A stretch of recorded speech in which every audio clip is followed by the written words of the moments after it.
دونوں گھوڑے سے اتر کر چلنے لگے۔ فاطمہ چند قدم چل کر ہار گئی، اسے پہاڑ ڈرانے لگے تھے۔ بلخی نے اشاروں میں اس کی حوصلہ افزائی کی اور مسکرایا بھی، مگر بلخی کا اپنا حوصلہ ٹوٹ رہا تھا۔ گھوڑے اب وزن کے بغیر بھی قدم گھسیٹ کر چل رہے تھے۔ بلخی نے ایک چٹان کا سایہ دیکھا اور وہیں بیٹھ گیا۔ فاطمہ اس کے قریب ڈھیر ہونے کے انداز سے بیٹھ گئی۔ رقم اور زیورات کی پوٹلی اس کے ہاتھ میں تھی، جسے اس نے قاسم بلخی کے آگے یوں پھینک دیا جیسے اس کے ساتھ اسے کوئی دلچسپی نہ ہو۔ گھوڑے بے چینی سے ادھر ادھر دیکھ رہے تھے۔ فاطمہ نے ہاتھ ہونٹوں سے لگا کر بتایا کہ وہ پیاس سے مری جا رہی ہے۔ قاسم بلخی نے سر ہلا کر بتایا کہ یہاں پانی ملنا مشکل ہے۔ فاطمہ نے اشارہ کیا کہ ادھر ادھر دیکھتے ہیں۔ بلخی اٹھا اور پانی کی تلاش میں چلا گیا۔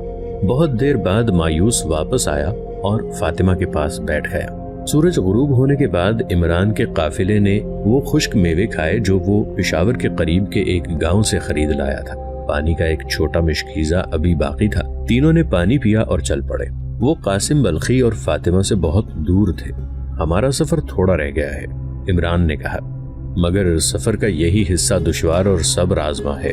گھوڑے پیاسے ہیں، انہیں ہم دوڑا نہیں سکتے۔ یہ پیاسے نہ ہوں تو بھی پہاڑی علاقے میں دوڑنے کے قابل نہیں۔ ہمیں غزنی پہنچنا ہے۔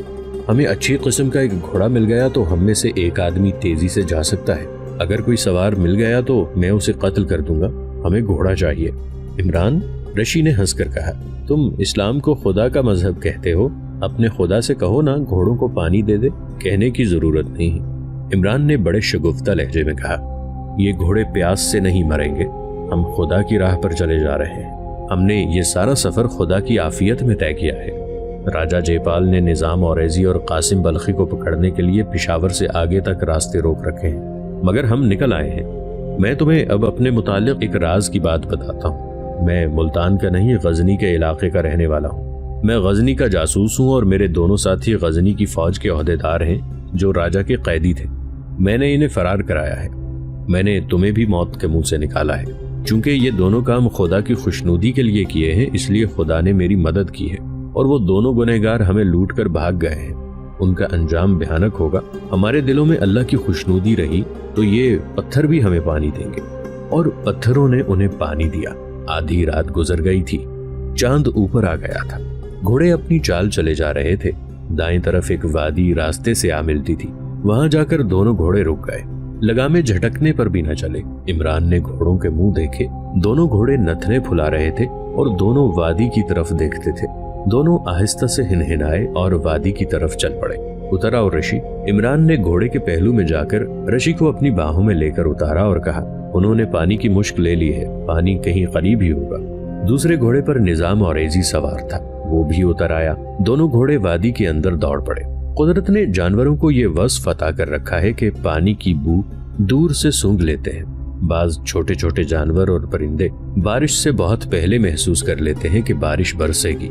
ان دونوں گھوڑوں نے پانی کی مشک لے لی تھی۔ عمران نے پہلے ہی اپنے ساتھیوں کو بتا رکھا تھا کہ اس خشک پہاڑی خطے میں کہیں کہیں پانی مل جاتا ہے۔ گھوڑے دوڑتے گئے۔ عمران بھی اپنے ساتھیوں کے ساتھ گھوڑوں کے پیچھے گیا۔ کچھ دور اندر جا کر گھوڑے رک گئے۔ وہاں پہاڑ کا دامن ایک وسیع اور بلند غار کی طرح کٹا ہوا تھا۔ چاندنی میں وہاں پانی صاف نظر آ رہا تھا۔ وہاں شاید چشمہ تھا۔ گھوڑے پانی پی رہے تھے۔ پانی کی وجہ سے وہاں تھوڑی سی گھاس بھی تھی۔ گھوڑے پانی پی کر گھاس کھانے لگے۔ ان کے سوار بیٹھ گئے تاکہ گھوڑے سیر ہو جائیں۔ اس وقت قاسم بلخی اور فاطمہ غزنی کی سمت جا رہے تھے، مگر وہ جا کہیں بھی نہیں رہے تھے۔ وہ وادیوں میں بھٹک رہے تھے۔ بلخی غزنی کے عام راستے پر جاتے ڈرتا تھا۔ اسے توقع تھی کہ پہاڑیوں کے اندر اندر سے وہ لمغان میں نکل جائے گا، مگر یہ وادیاں ایسی تھیں کہ گھوم پھر کر ایک دوسرے میں گڈمڈ ہو جاتی تھیں۔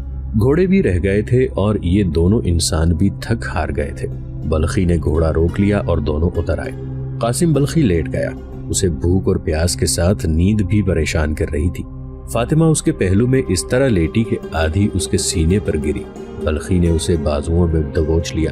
فاطمہ نے اپنا آپ اس کے سپرد کر دیا۔ اس کے جسم نے بلخی پر نشہ طاری کر دیا۔ وہ راستے سے تو بھٹک گئے تھے، مگر راہ فرار موجود تھی جو دونوں نے ایک دوسرے میں دیکھ لی۔ وہ تھکن اور اپنے انجام کو بھول گئے۔ قاسم بلخی نے اسے نشے کی سی کیفیت میں اشاروں میں سبز باغ دکھائے اور خواب و خیال کے باغوں میں پہنچ گئے۔ پھر دونوں گہری نیند سو گئے۔ قاسم بلخی گھبرا کر اٹھا۔ رات گزر گئی تھی، سورج چمک رہا تھا۔ اس نے دیکھا کہ کل وہ اسی جگہ سے گزرے تھے۔ اس نے فاطمہ کو جگایا، وہ ایک دوسرے کا سامنا کرنے سے گھبرا رہے تھے۔ وہ روانہ ہونے کے لیے اٹھے تو دیکھا کہ گھوڑے غائب تھے۔ ادھر ادھر دیکھا، گھوڑے کہیں بھی نظر نہیں آ رہے تھے۔ بلخی کے دل میں یہ ڈر پیدا ہوا کہ اس کے ساتھی آ کر ان کے گھوڑے لے گئے ہیں اور ان دونوں کو بھٹک بھٹک کر پیاسا مرنے کے لیے چھوڑ گئے ہیں، لیکن گھوڑے پانی اور چارے کی تلاش میں دور نکل گئے تھے۔ بلخی گھبرا کر گھوڑوں کی تلاش میں دوڑا اور مایوس اور خوفزدہ واپس آ گیا۔ اس نے فاطمہ کا بازو پکڑا اور پاگلوں کی طرح ایک طرف دوڑ پڑا۔ فاطمہ دوڑتے دوڑتے گر پڑی۔ اس میں تو چلنے کی ہمت نہیں تھی۔ بلخی نے اسے اٹھا کر کندھے پر ڈالا، رقم اور سونے کی تھیلی ہاتھ میں لی اور چل پڑا۔ اس کے دل میں یہی ڈر تھا کہ عمران اور اوریزی قریب ہی کہیں موجود ہیں اور وہ جب بے حال ہو چکا ہوگا تو وہ آ کر اس سے تھیلی چھین لیں گے اور فاطمہ کو بھی لے جائیں گے۔ چوری کا گناہ گزشتہ رات کا گناہ مل کر چڑیلوں اور بدروحوں کی طرح اس کے ارد گرد ناچنے لگے۔ وہ بیٹھ گیا، فاطمہ کو کندھوں سے اتار کر اس طرح اپنے سینے سے لگا لیا اور بازوؤں میں دبوچ لیا جس طرح بچہ شریروں سے اپنا کھلونا چھپایا کرتا ہے۔ اس نے تھیلی اپنے نیچے رکھ لی۔ وہ عقل و ہوش کھو بیٹھا تھا۔ قاسم، اسے فاطمہ کی سرگوشی سنائی تھی۔ وہ ہوش میں آ گئی تھی۔ پانی، فاطمہ کا منہ کھل گیا تھا، زبان ہونٹوں پر آ گئی تھی۔ فاطمہ کو ہوش میں آتا دیکھ کر بلخی کی ذہنی حالت کچھ سنبھل گئی۔ اس نے فاطمہ کو اپنے سامنے بٹھا لیا اور اس کے کندھے پکڑ کر جھنجھوڑے۔ تم میری بات نہیں سمجھ سکو گی فاطمہ، قاسم بلخی نے اپنی زبان میں بولنا شروع کر دیا۔ ہم بلخ کے راستے سے نہیں، خدا کے راستے سے بھٹک گئے ہیں۔ اس راستے سے ہٹ جانے والوں کا یہی انجام ہوتا ہے۔ میں مرد میدان تھا، میدان جنگ میں ایسی ہی پہاڑیوں میں، برف باری میں، ریگستانوں میں لڑا ہوں۔ میں زخمی بھی ہوا تھا، میرے ساتھی بھی زخمی ہوئے تھے، بعض کے بازو کٹ گئے تھے، ٹانگیں بھی کٹ گئی تھی۔ ہم بھوکے بھی رہے، پیاسے بھی، ہمارے زخموں سے خون بہہ گیا، مگر ہم میں سے کوئی بھی اس طرح بے بس اور لاچار نہیں ہوا کرتا تھا۔ میرا خون اور پسینہ نکل جانے سے میرے جسم کی توانائی اس طرح ختم نہیں ہوا کرتی تھی۔ جانتی ہو کیوں؟ اس نے فاطمہ کو جھنجھوڑا مگر وہ اس کی زبان نہیں سمجھتی تھی۔ منہ اور آنکھیں کھولے اسے دیکھ رہی تھی۔ وہ اتنا سمجھ گئی تھی کہ جس خبرو جوان کو اس نے جذبات کی پیاس بجھانے والا چشمہ سمجھا تھا وہ دماغی توازن کھو بیٹھا ہے، چشمہ سوکھ گیا ہے۔ میدان جنگ میں میرا جسم نہیں، میری روح لڑا کرتی تھی۔ بلخی نے کہا، میں چور نہیں تھا، میں جسمانی لذت کے لیے نہیں، روحانی کیف کے لیے لڑا کرتا تھا۔ اب ہم دونوں کو جسمانی پیاس اور سونے کی ہوس نے گمراہ کیا ہے۔ صرف 2-3 دن پیدل چلنے سے میرے جسم میں جان نہیں رہی۔ مجھے اپنے جسم سے بدبو آتی ہے، تمہارے جسم سے بھی بدبو آتی ہے۔ ہم گنہگار ہیں فاطمہ، گنہگاروں کی کوئی منزل نہیں ہوتی، گنہگاروں کا انجام ہوا کرتا ہے۔ وہ اس دنیا میں عیش کرتے اور اگلی دنیا میں جلتے ہیں، یا ہم جیسے اس دنیا میں جل جل کر مرتے ہیں۔ منزل میرے دوستوں کو ملے گی جو سیدھے راستے پر جا رہے ہیں۔ منزل اس ہندو لڑکی اور اس کے ہندو بھائی کو ملے گی جنہوں نے یہ راز پا لیا ہے کہ خدا پتھر اور مٹی کے نہیں ہوا کرتے۔ عمران نے انہیں خدائے وحدہ لا شریک دکھا دیا ہے۔ اب ہمیں مرنا ہے۔ اس کی آواز بلند ہوتی جا رہی تھی، لب و لہجہ اکھڑتا جا رہا تھا۔ فاطمہ نے گھبرا کر اس کے منہ پر ہاتھ رکھ دیا۔ وہ زار و قطار رو رہی تھی۔ ہوش میں آؤ قاسم، فاطمہ نے روتے ہوئے کہا، میں تمہارے سہارے آئی ہوں، مجھے معلوم نہیں کہ تم کیا کہہ رہی ہو۔ قاسم بلخی نے اپنی زبان میں کہا اور اٹھ کھڑا ہوا، کہنے لگا، آؤ شاید مرنے کے لیے اس سے کوئی بہتر جگہ مل جائے۔ عمران، نظام اوریزی اور رشی چلے جا رہے تھے۔ سفر کے 1.5-2 دن باقی رہ گئے تھے۔ اب راستہ نیچے اتر رہا تھا۔ ان کے گھوڑوں کو راستے میں ایک اور جگہ سے بھی پانی مل گیا تھا، مگر گھوڑوں کی رفتار تیز نہیں ہو سکتی تھی کیونکہ 2 آدمیوں کو ساتھ پیدل چلنا پڑتا تھا۔ دوسری وجہ یہ کہ گھوڑے پہاڑی علاقے میں زیادہ دور تک دوڑنے کے قابل نہیں تھے۔ نظام اوریزی کو بائیں طرف دور نیچے وادی میں 2 گھوڑے کھڑے نظر آئے۔ وہاں کچھ گھاس تھی جو یہ گھوڑے کھا رہے تھے۔ گھوڑوں پر زینے کسی ہوئی تھی، کوئی سوار نظر نہیں آتا تھا۔ عمران، نظام اوریزی نے عمران سے کہا، تم نے کہا تھا کہ کوئی گھوڑا لیا جائے تو تم اس کے سوار کو قتل کرنے سے بھی گریز نہیں کرو گے۔ وہ دیکھو 2 گھوڑے، اگر میں خواب نہیں دیکھ رہا تو یہ گھوڑے اپنے ہی معلوم ہوتے ہیں۔ عمران نے کہا۔ نیچے اترنے کا راستہ دیکھ کر وہ نیچے اتر گئے۔ قریب جا کر دیکھا، گھوڑے وہی تھے جو قاسم بلخی لے کر بھاگا تھا، مگر وہ کہیں نظر نہیں آ رہا تھا۔ عمران اور نظام اوریزی نے تلواریں نکال لی۔ خطرہ یہ تھا کہ بلخی مقابلہ کرے گا۔ جگہ ایسی تھی کہ وہ گھات سے اٹھ کر اچانک حملہ کر سکتا تھا۔ تلاش کے باوجود بلخی اور فاطمہ نظر نہ آئے۔ عمران اور نظام نے بلخی کو پکارنا شروع کر دیا،